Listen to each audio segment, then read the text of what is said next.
Hello दोस्तों, कैसे हो आप सब।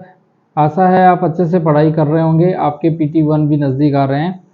तो आज का चैप्टर देखते हैं। विस्टास क्लास 12 का फर्स्ट चैप्टर है the third level. Third level Jack Finney ने लिखा है और इसमें वो एक साइकोलॉजिकल कहानी या साइकोलॉजिकल मनोदशा एक व्यक्ति की बताना चाहते हैं कि किस तरह से एक वह स्ट्रेसफुल आदमी जो है उसके साथ क्या क्या हो सकता है। तो यहाँ पर एक चार्ली नाम का आदमी है और वो चार्ली जो है वो घर लौट रहा होता है। तो ग्रैंड सेंट्रल स्टेशन से उसको ट्रेन पकड़नी होती है और वहाँ पर केवल 2 ही लेवल होते हैं, पर वो पता नहीं कैसे घूमता घूमता एक थर्ड लेवल पे पहुँच जाता है और थर्ड लेवल पर बहुत सारी चीज़ें देखता है। उसकी बात हम बाद में करेंगे। फिर चैप्टर में आता है कि वो अपने साइकियाट्रिस्ट फ्रेंड सैम से मिलता है। तो सैम उसको 2 बातें कहता है, वो बहुत ही इम्पोर्टेंट है। तो पहली बात जो है वो आप ये देखिए, वो है सैम उसको कहता है कि it is a waking dream wish fulfilment. ये सेंटेंस बहुत इम्पोर्टेंट है। इस सेंटेंस का मतलब है वेकिंग ड्रीम, यानी जागते हुए सपना देखना और किसी विश को उसमें उस सपने में फुलफिल कर लेना। तो मनुष्य जो है वो हमेशा विचार करता रहता है कुछ ना कुछ। और यहाँ पर एक और इम्पोर्टेंट चीज़ है, वो है कि ये थर्ड लेवल है क्या। ये थर्ड लेवल एक बैस देता है एक परेशान व्यक्ति को, जो कि चार्ली है, क्या करने का, एस्केप करने का। जैसे एक व्यक्ति मुसीबतों से घिरा हुआ है, स्ट्रेस है, फाइनेंशियल स्ट्रेस हो सकती है, रिलेशनशिप की स्ट्रेस हो सकती है, वर्क लाइफ बैलेंस नहीं बन रहा है, वर्क का प्रेशर ज़्यादा है, प्रोजेक्ट में टारगेट्स जो हैं वो बहुत ज़्यादा मिल रहे हैं। तो एक आदमी स्ट्रेस में जीने लगता है और जब वो लगातार स्ट्रेस में जीने लगता है तो वो एस्केप करने का कोई रास्ता ढूंढता है। तो जब भी उसको समय मिलता है वो एक चीज़, किसी चीज़ ऐसी चीज़ के बारे में सोचने लगता है जो उसको अच्छी लगती है। जैसे कि पिछली कक्षाओं में आपने एक पढ़ा होगा लेक आइल ऑफ इंसफ्री। तो वहाँ कवि जो है लेक आइल पे जाना चाहता है इंसफ्री के, और वहाँ पर एकदम फ्री रहना चाहता है, वहाँ पर खेती करना चाहता है। ये थॉट कहाँ से आता है? ये थॉट आता है जब इस कट थ्रोट कॉम्पिटिशन वाले वर्ल्ड में कोई व्यक्ति परेशान हो जाता है तो अपनी एक लाला लैंड, सपनों की एक दुनिया बना लेता है और जब भी रात को सोता है या समय मिलता है तो उसके बारे में वो सोचने लग जाता है। तो इसको ये जो सेंटेंस यहाँ है, it is waking dream wish fulfilment, इसका एक शॉर्ट नटशेल में मैं कहूँ तो इसको हेलुसिनेशन कहते हैं। हेलुसिनेशन का मतलब होता है मति भ्रम हो जाना। मतलब हम खड़े हैं, हम देख रहे हैं, लेकिन हमको दिखाई और कुछ दे रहा है या हम और कुछ महसूस कर रहे हैं। हमारे दिमाग को एक कन्फ्यूजन हो जाता है कि रियलिटी क्या है और ड्रीम क्या है। तो ऐसे ही अपने विचारों में एनग्रोस्ड चार्ली इमेजिनेशन करता है और उसको एक हेलुसिनेशन होता है। हेलुसिनेशन क्या होता है कि वो थर्ड लेवल पे पहुंच गया है। ये बात जब वो अपने मित्र सैम से मिलता है, सैम वैनर, तो सैम वैनर उसको बताता है कि भैया you are in very much stress और उसी के कारण तेरे को ये हेलुसिनेशन हो रहा है। और दूसरे उसके मित्र होते हैं, वो भी आर्ग्यूमेंट करते हैं कि इस तरह से तू परेशान भी है तो हो सकता है इसकी पॉसिबिलिटी कि तूने हेलुसिनेशन किया हो।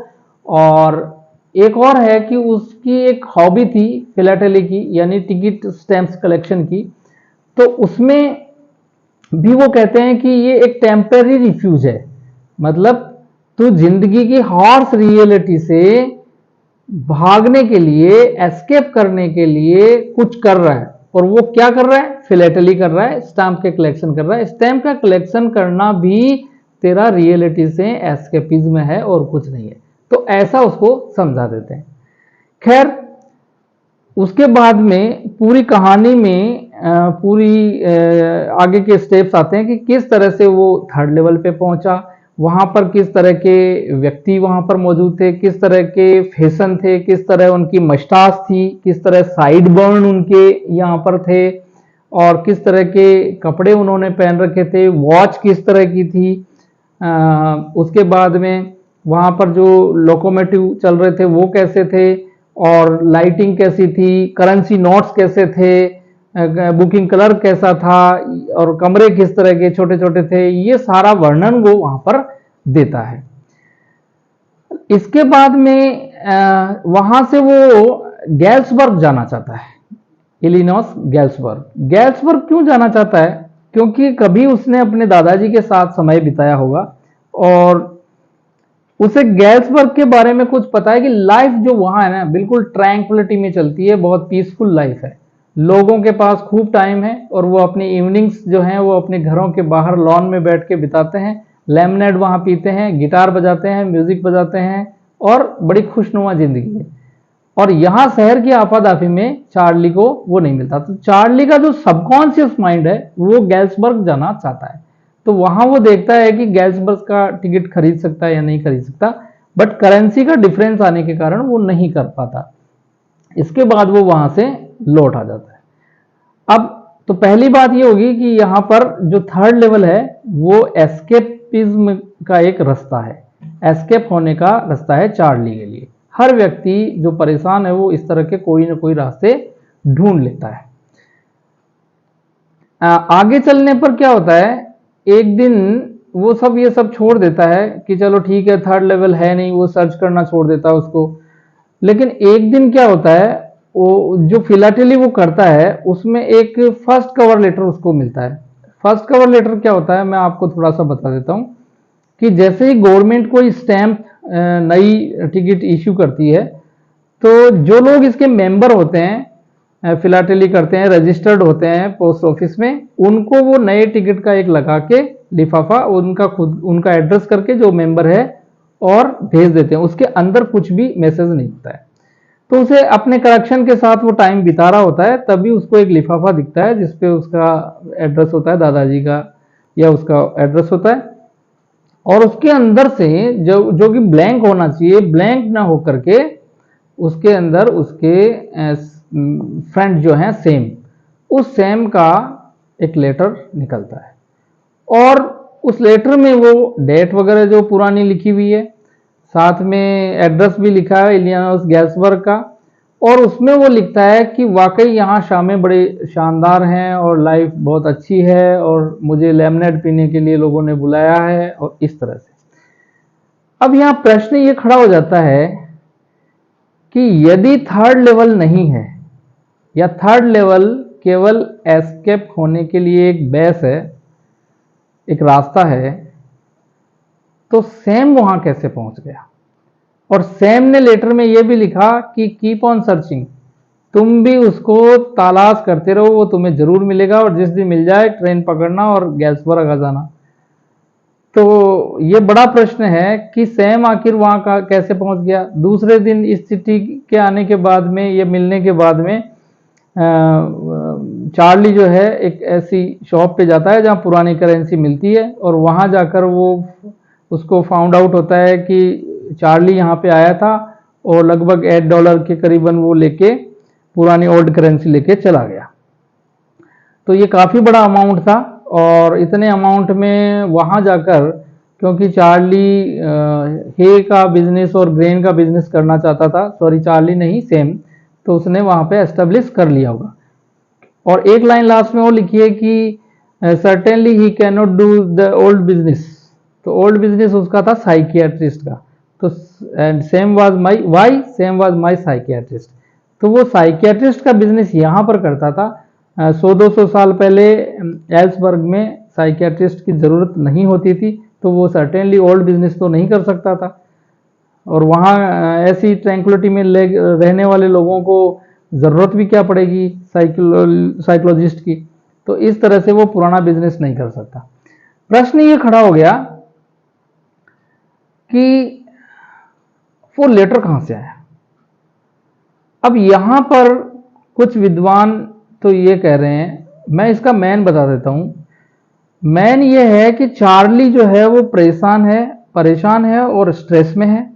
उस स्ट्रेसफुल लाइफ से वो एस्केपिज्म चाहता है, और एस्केप होने के लिए उसने एक इमेजिनेशन में वो जीता है, और वो इमेजिन करता है कि काश वो किसी भी तरह पुराने पास टाइम में पहुंच जाए, गैल्सबर्ग में पहुंच जाए। तो करते करते उसको हेलुसिनेशन हो जाता है कि वहां एक थर्ड लेवल है और ऐसा ऐसा है, जबकि ऐसा हकीकत में नहीं है। उसके बाद में ये जब लेटर आ गया और सेम वहां पर पहुंच गया, तो हमारे सामने ये प्रश्न खड़ा हो जाता है कि क्या वाकई थर्ड स्टेशन था, थर्ड लेवल था? क्या वाकई थर्ड लेवल से ट्रेन पकड़ के गैल्सबर्ग जाया जा सकता था? और उन्होंने जो दोबारा सर्च शुरू कर दी, तो ये क्या है? तो बच्चों ये सिंपल है, क्योंकि चार्ली स्ट्रेस में है और ये हेलुसिनेशन करना, और वो अपने एस्केपिज्म का जो रास्ता उसने चुन रखा था, वो थर्ड लेवल की कल्पनाएं जो थी और जो गैल्सबर्ग में जाने की कल्पनाएं थी, उनको वो कंटिन्यू रखना चाहता था। वो नहीं चाहता था, जैसे सैम ने उसको कह दिया, लेकिन उसको मजा आ रहा था उस लाइन ऑफ थॉट्स में, उसको मजा आ रहा था। तो ये जो फर्स्ट कवर लेटर में सैम का जो लेटर लिख रहा है, ये उसका दूसरा हेलुसिनेशन था, दूसरा वैकिंग ड्रीम विश फुलफिलमेंट था, और कुछ भी नहीं था। वैसे जैक फिने जो इसके राइटर हैं, वो टाइम ट्रेवल के बारे में लिखने में भी बहुत दक्ष थे, तो एक्सपर्ट थे इसमें। तो टाइम ट्रेवल उनकी थीम हुआ करती थी, तो टाइम ट्रेवल भी यहाँ हल्का सा थीम आ सकता है, बट ये टाइम ट्रेवल है नहीं, ये एक कंफ्यूजन ऑफ माइंड है, ये एस्केपिज्म का तरीका है। अब यहां पर एक चीज और आती है कि भाई कुछ भी कहो, ये हेलुसिनेशन हो रहा है तो ये एक मेंटल डिजीज तो है। यहां पर चैप्टर में, कहानी में एक हॉबी का डिटेल्ड वर्णन किया हुआ है, और वो है फिलैटली। फिलैटली यानी कि डाक टिकटों का संग्रह, कलेक्शन ऑफ पोस्टल स्टैम्प। तो इसमें यह आता है कि हॉबी जो है ना, वो हमारे जीवन में बहुत इंपॉर्टेंट होती है। एक प्रश्न यह भी है, हॉबी से हम इस तरह के हेलुसिनेशन करने से बच सकते हैं। ये पता है आज के टाइम में हर कोई स्ट्रेस में है, चाहे वो स्टूडेंट हो, चाहे वो बिजनेसमैन हो, या सर्विस क्लास हो, कोई भी हो, हर आदमी के जीवन में स्ट्रेस है, और स्ट्रेस से उसको एस्केप होने की वो कोशिश करता है। तो बेटर है कि हम जिंदगी की हार्श रियलिटी से थोड़ा अलग होकर पीसफुल या ट्रैंक्विलिटी में कैसे जी सकते हैं, एक हॉबी को फॉलो करके। हम गार्डनिंग को अपना सकते हैं, हम कुकिंग को अपना सकते हैं, हम कोई और एक्टिविटी ऐसी साइकिलिंग कर सकते हैं, हाइकिंग पे जा सकते हैं, इस तरह की हॉबी हमारी हो सकती है। तो बेटर ये रहता है कि किसी भी साइकोलॉजिकल डिजीज में जाने के बजाय किसी तरह के हेलुसिनेशन हमको हो, डेजावू हमको हो, या कोई और मेंटल डिजीज हो, बेटर है कि हम अपने आप को कोई क्रिएटिव कार्य में रखें, जैसे कि फिलैटली जो कि चार्ली किया करता था। तो उसने दो और भी उदाहरण दिए, जब उसके मित्रों ने कहा कि भाई तू, तेरा जो ये फिलैटली है ना, वो टेम्परेरी रिफ्यूज है हार्श रियलिटी ऑफ लाइफ से। तो ये ठीक है, ये टेम्परेरी रिफ्यूज हो सकता है, लेकिन चार्ली इसमें आर्ग्यूमेंट करता है कि मेरे दादाजी तो गैल्सबर्ग में रहते थे और उनकी लाइफ बड़ी पीसफुल थी, तो उनको फिर ये करने की क्या जरूरत थी, क्योंकि ये सब उसको विरासत में मिला है अपने दादाजी से, फिलैटली का जो स्टैम्प कलेक्शन है। सेकंड कि उसने एग्जाम्पल दिया प्रेसिडेंट रूजवेल्ट का, वो भी फिलैटली का हॉबी रखते थे। तो ये दो चीजें यहाँ निकल कर आती है। तो इसमें इंपॉर्टेंट क्या है बेटा, थीम इसकी ये है, आप इसको कहोगे तो इसमें से लाइन आप चैप्टर में से उठा सकते हो, it is waking dream wish fulfilment, this is the central idea of ये हेलुसिनेशन। और इसको एक वर्ड में कहोगे तो हेलुसिनेशन कह दो। अब हेलुसिनेशन होता क्यों है, हार्श रियलिटी ऑफ लाइफ। और इसी में एक बात और कही गई है, इसमें जो रीजन है वो दिए गए हैं। क्या क्या रीजन है, modern world is full of insecurity, fear, war, worry, relationship, ups and downs of life.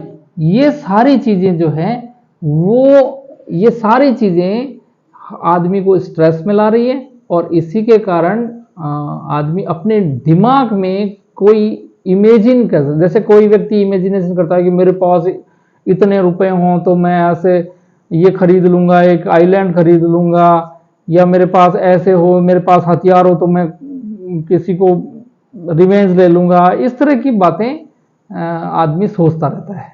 तो ये जब ज्यादा हो जाता है तो वो हेलुसिनेशन हो रहा है, उसको लगता है कि ये हकीकत में हो रहा है, जबकि वो हकीकत में नहीं है। तो न तो थर्ड लेवल हकीकत में था और न सैम का लेटर था।